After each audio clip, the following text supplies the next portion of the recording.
Hi everyone, long time no see. I am post lung transplant now. I have my new lungs, which is amazing. Uh, we were listed on November 19th, and I received a call 2 weeks later that they had lungs that they thought would work for me.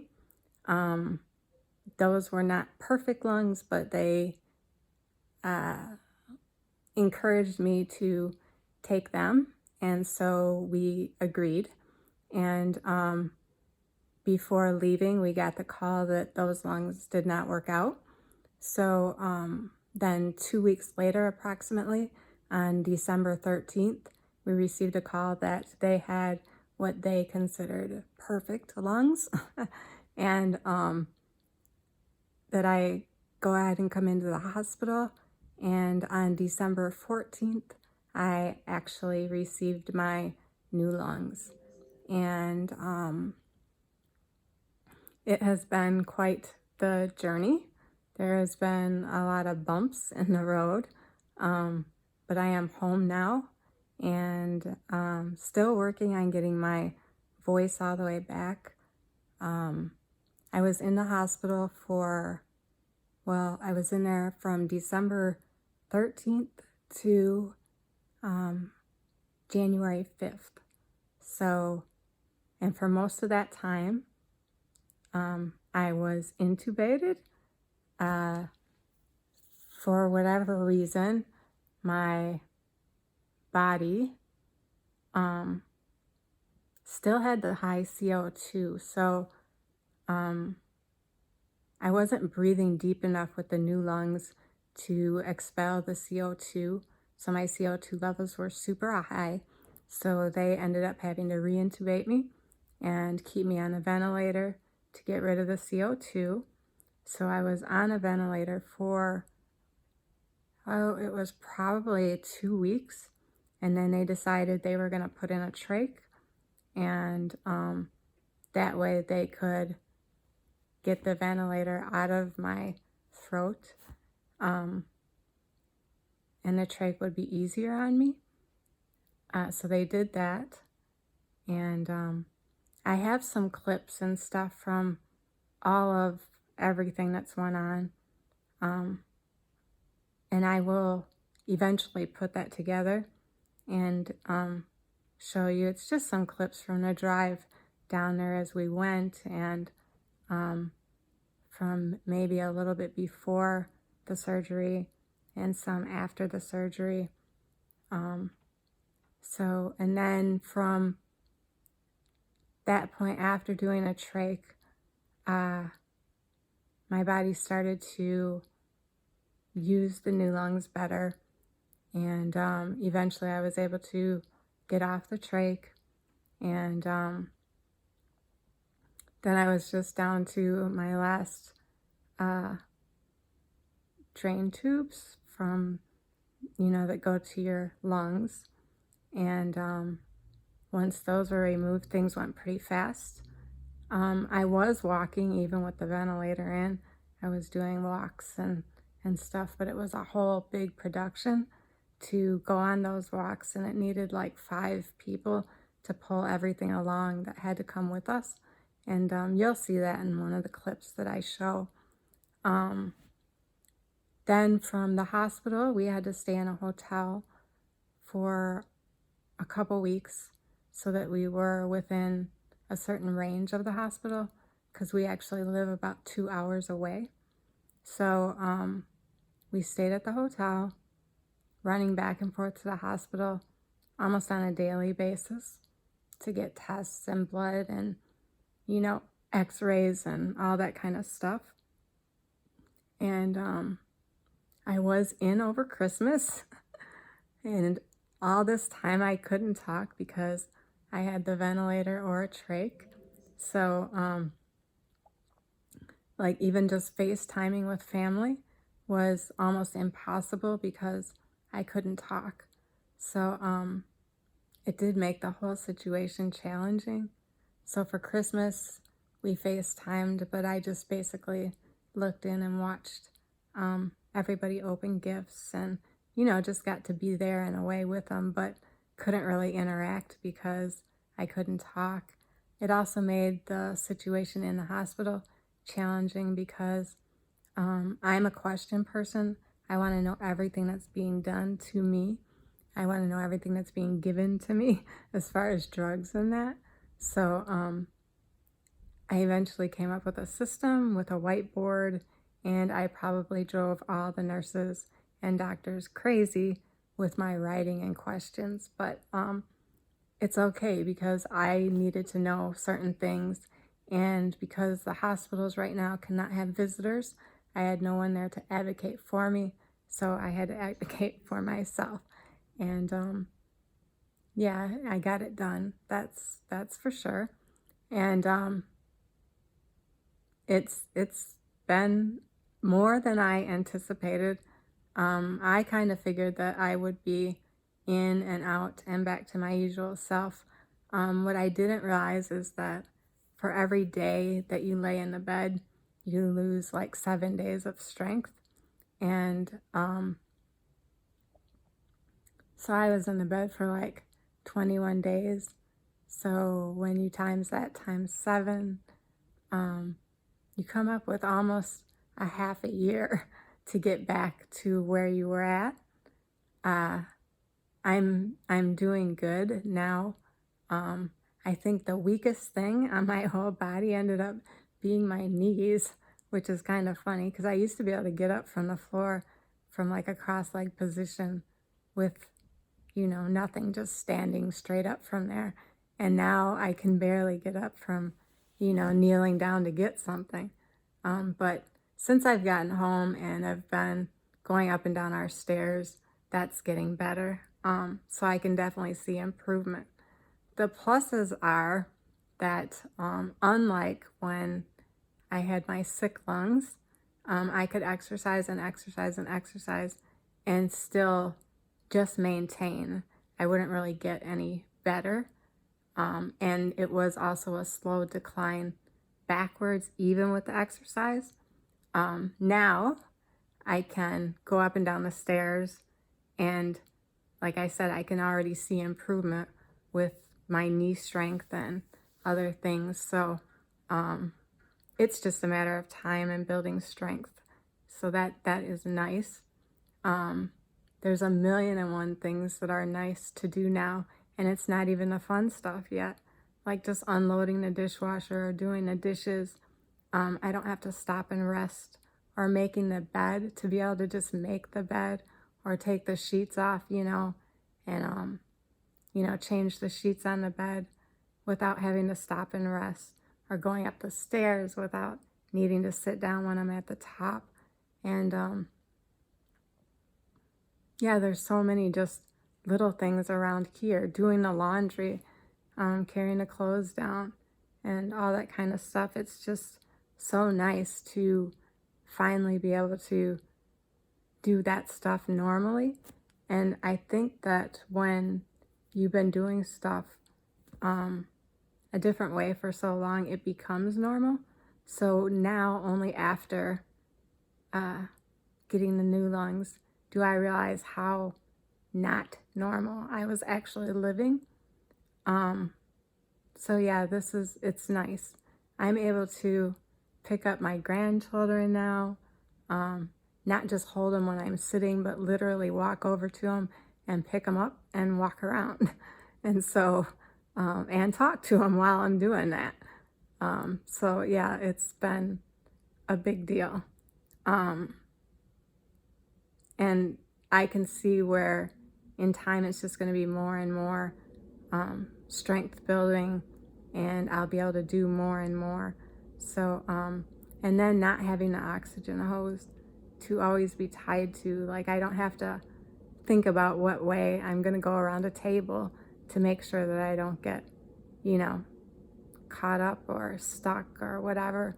It's just nice to be free. Like when someone comes over and my husband runs out to the car to meet him, and now I can do that too because I'm not tied to the inside. So there are so many things. And then like showers, to just be able to go in and take a shower and enjoy the shower and not be worried about breathing or if the door is open or, so there's a million and one things that I'm already enjoying, and it's not even, like I said, the fun stuff. It's just the everyday living kind of stuff. So, yeah, I can't wait to start traveling again and, going on vacations and doing all of that without the oxygen and without all the extra baggage that we used to have to carry with. It's just going to be nice. And it's weird how in one day everything can change like that. Like they just switch out the lungs and everything can change like that. Now that's not to say that there's nothing difficult about it. This was the hardest thing by far that I have ever done. First of all, to prepare mentally for it, took something that I don't usually do, and that is just to surrender to the situation and just go with it. And I had to do that from the very beginning of trying to get qualified for the lungs, because if I was my normal self, questioning and going against everything, they probably wouldn't have approved me, because I am rather difficult. I fight a lot of stuff, and I had told myself at the beginning of the process that I was just going to go with it because the choice is to not breathe soon. So I needed to go along with this. So I surrendered to the situation. I didn't know if I was brave enough to go through with it or not. But with that first phone call, my husband was sitting right there when the call came in. And when they go through their whole spiel about what kind of lungs they are and everything, and that we understood that those lungs were not perfect lungs, and here were the risks, and do we want them anyways? And my husband, as I said nothing, he's like, say yes. And I did. And that got us over that first hump, and helped us, I guess, to wrap our head around it. And even though they called back and said that it wasn't going to work out with those, it was okay. We weren't disappointed. It just gave us the chance. Well, first of all, I wasn't disappointed for sure, because it let me know that there are lungs out there for me. I have kind of an odd situation where I'm O negative, and that's not that common. O positive is, but O negative is not. And so I was skeptical with my size and being O negative, that they would find lungs. So when those ones came through, it kind of let me know that there are lungs out there for me. So even though those ones didn't work out, it was okay, because it gave us the confidence to know that that call would come. It also gave us a chance to wrap our head around what the call would feel like, and preparing to answer. And yeah, just the whole feel of it. So then when the next call came, and they went through their spiel and described the lungs, and that these were what they consider perfect lungs, it was so easy to say yes. And jumping in the car with all of our stuff packed, and then having to get dropped off at the door because no visitors are allowed. So my husband couldn't even walk me in at that point. It was a lot. And the only thing I remember is them giving me my robe, or the, hospital gown, and saying I could go ahead and change, take off all my earrings, take out my contacts. And I know that you can get all the way on the operating table, and they may see something with the lungs that lets them know that it's not going to work out. So you don't know if it's going to be done until it's done. The last thing I remember is changing and taking off my earrings. And then in what seemed like 5 minutes, someone was in front of me and telling me, congratulations, you have your new lungs. And it felt like a dream. It had actually been 12 hours, but like I said, it seemed like 5 minutes, and I couldn't believe that it was already done. That part seemed so easy, but then the part after it that came was so much more difficult. So the next 3 weeks in the hospital, with the breathing tube and the trach, and there's no food, you can't eat. So the feeding tube that they put in, I solely relied on that, but it didn't make you feel full. Yeah, it was challenging to not eat for, I would say that was also one of the toughest parts about it, was the not eating for the whole entire time I was in the hospital. I don't think they actually fed me until the last 2 days. And when I say you can't eat anything, I mean nothing, not ice chips, not nothing. They don't want anything risking going down the wrong pipe and getting into new lungs. So yeah, that was tough. I learned to love brushing my teeth when I finally got the trach and, got the breathing tube out of my mouth. Brushing my teeth allowed me to rinse my mouth with some cold water, and even though I couldn't drink it, it gave me the chance to wet my mouth. So yeah, that was one of the treats of the day. Let's see. Another thing that I guess was super tough about it was sleeping. The whole time I was in the hospital, I didn't get sleep. Like my Fitbit would say maybe an hour and a half for like a week. They would come in and do x-rays at 4 in the morning. The meds that they had you on, whenever you closed your eyes, you were seeing stuff like in another world. So when most people close their eyes and it goes dark, when you close your eyes on these meds, it goes to like a weird world that you're looking at, and everything is closing in on you. I knew to expect it, so it didn't scare me, but it did interrupt my sleep patterns. So yeah, you'd get a little bit of sleep here and there when you could get enough medication in you to actually override some of that and fall asleep.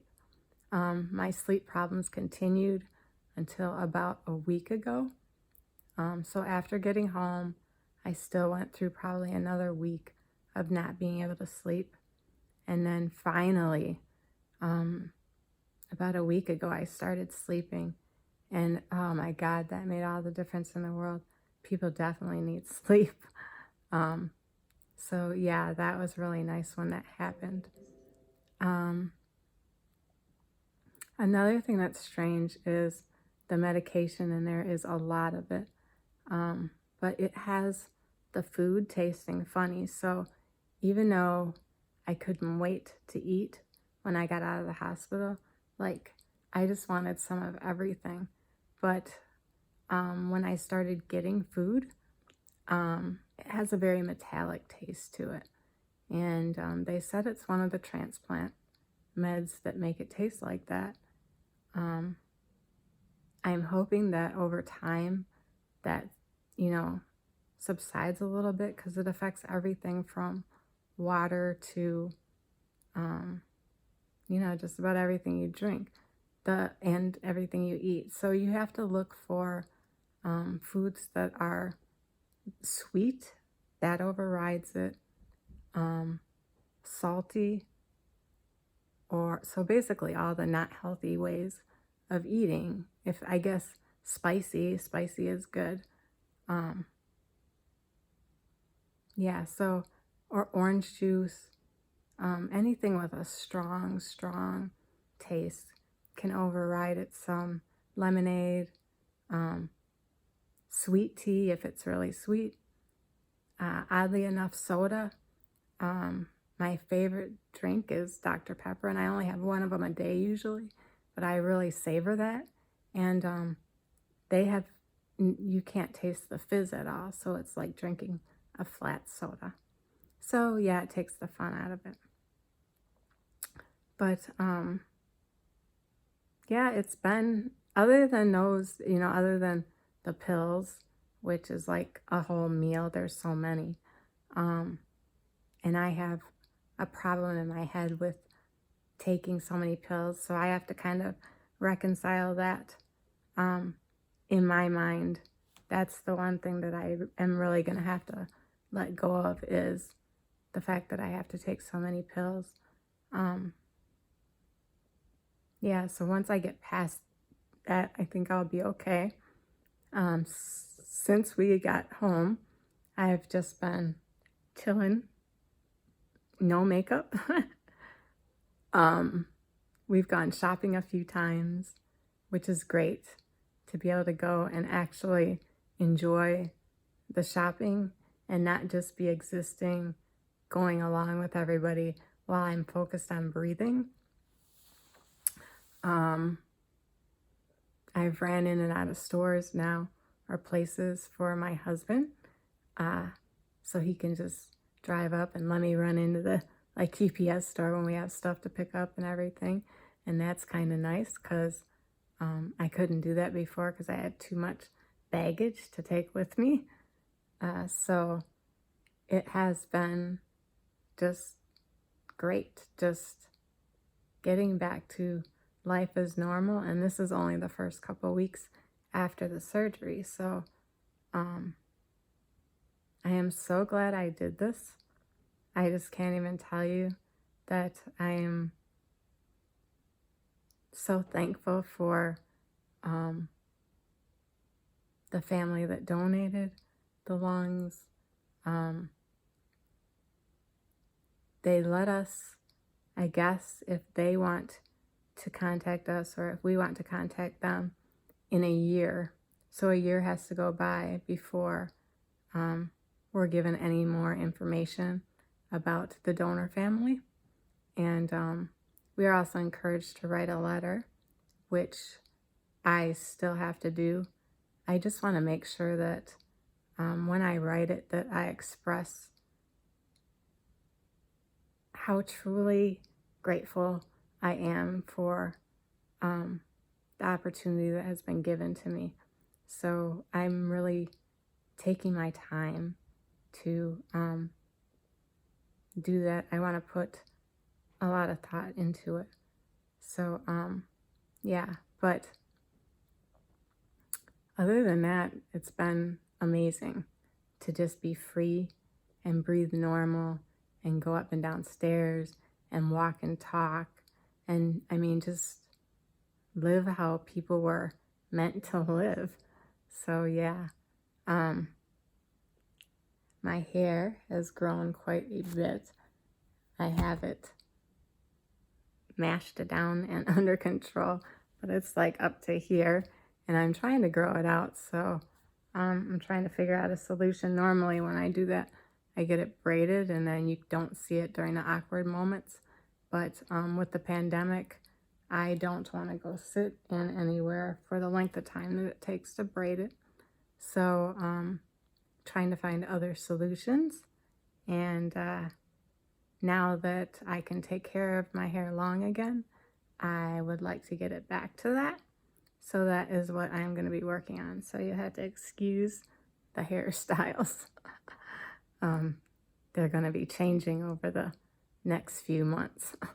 And some may look crazy. But yeah, this whole new journey that I am on is going to be a lot of fun. Right now, it's a lot of doctor's appointments, 1 or 2 times a week. And it's 2 hours to the hospital and 2 hours back from the hospital. So on the days that we do have to go, it's a haul. It's tiring. It's a lot of work. But it's only going to be for like the next 6 months that it's so frequent. And then the last half of the year, it gets a little less frequent.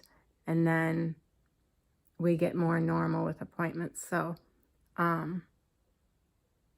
it's okay. It's all worth it. So 1 year to focus on appointments and getting everything in the meds right and to the lowest level that they can be at, and then we get to go on with life. So that's fine. And it's actually a good time to do this because nobody's really out running around like crazy. The whole pandemic thing, with the shots coming, people will soon be getting back out. And we have a lot that we can look forward to. And now I will be able to look forward to it too.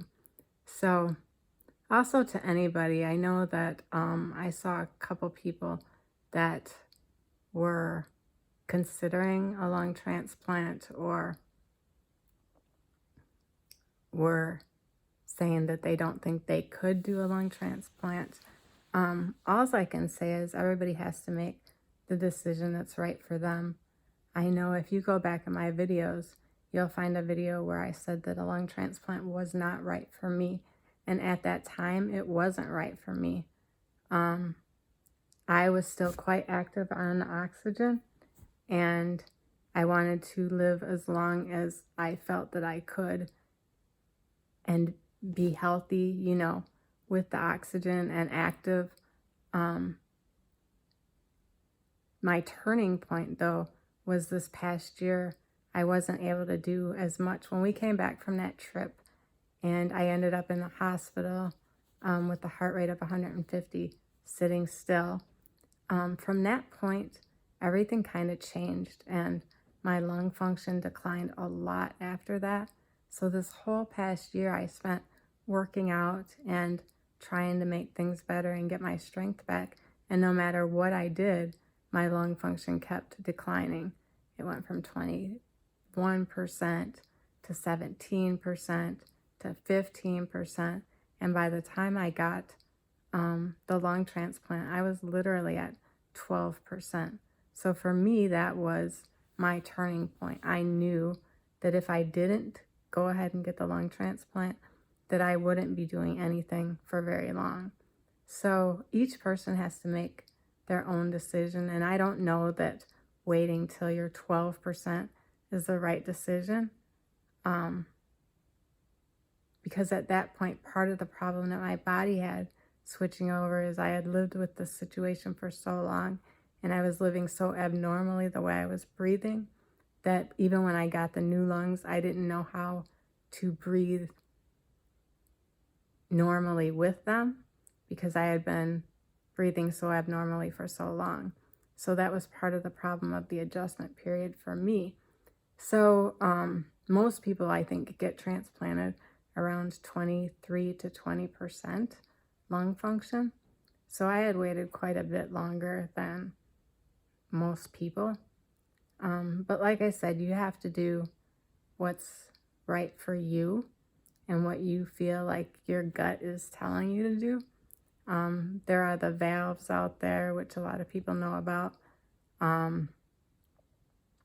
There's lung volume reduction surgery where they literally, you know, go in and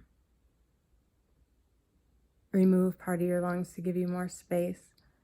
And then there's, you know, the lung transplant. So you literally just have to do your own research and figure out what you think is going to be the right answer for you. And there is no easy answer. And whatever you decide, I think you have to go all in. If you're going to do something, then go with it 100%. I don't think you can be kind of half in, especially with something as big as this, because it was so tough that if I wasn't all the way 100% in, I probably would have given up with 3 weeks on the ventilator and, you know, it in the trach and everything. It was a lot. So, but again, I have to say it was totally worth it. I'm not trying to sound like I'm complaining or anything because every bit of it was totally worth it. So here's to new lungs. I will keep in touch with you guys and let you know how things are progressing. I will try to get that video posted of the clips from, you know, some of my hospital stay. And yeah, just good luck to anyone who's out there that is, you know, thinking about doing this or any of the other options you have. Um, the goal is just to live better. So thanks for watching. If you haven't subscribed already, please do. Have a good one, you guys.